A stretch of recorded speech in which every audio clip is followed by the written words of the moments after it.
'n dringende aansoek om in Lichtenburg die munisipale dispuutproses te beskerm. Ondernemings in Lichtenburg, 'n plaaslike dienstevereniging en Sakeliga, het 'n dringende hofaansoek oor onwettige kragonderbrekings teen die Ditsobotla plaaslike munisipaliteit gebring. Ons vra dat die hof die munisipaliteit dwing om sy onwettige kragonderbrekings teen lede van die Ditsobotla dienstevereniging, die DDV, te staak.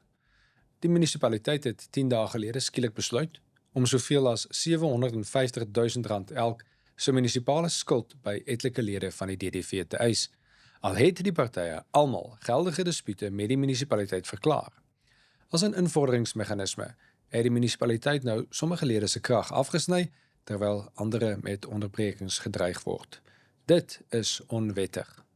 In gevolge artikel 102 van die Wet op Munisipale Stelsels mag 'n munisipaliteit nie dienste onderbreek aan partye wat 'n geldige dispuut aanhangig gemaak het nie, totdat die dispuut afgehandel is. Die partye se dispute spruit onder andere juist daaruit dat hulle vir jare nou al geen rekeninge hoegenaamd ontvang nie, of andersins geen behoorlike rekeninge wat uiteensit hoe bedrae bereken is nie.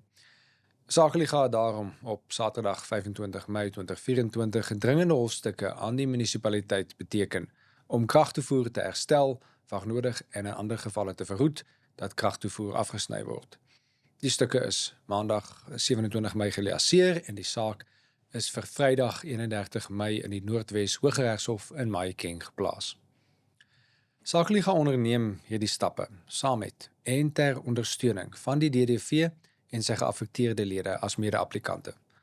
Ons doen dit as deel van die groter regstrategie waarmee Sakeliga in Ditsobotla besig is, naamlik om op munisipale vlak 'n regspraak te ontwikkel en modelle te ondersteun wat behoorlike ingryping en alternatiewe oplossings tot munisipale verval bied. Dit is 'n lang pad.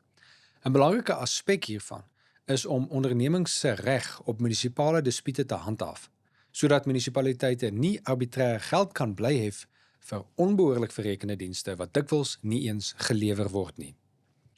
Die huidige saak het nie onmiddellike betrekking op Sakeliga se ander staande litigasie in Lichtenburg nie, welke gerig is op beter administrasie van kritieke dienste vir die funksionering van die plaaslike ekonomie.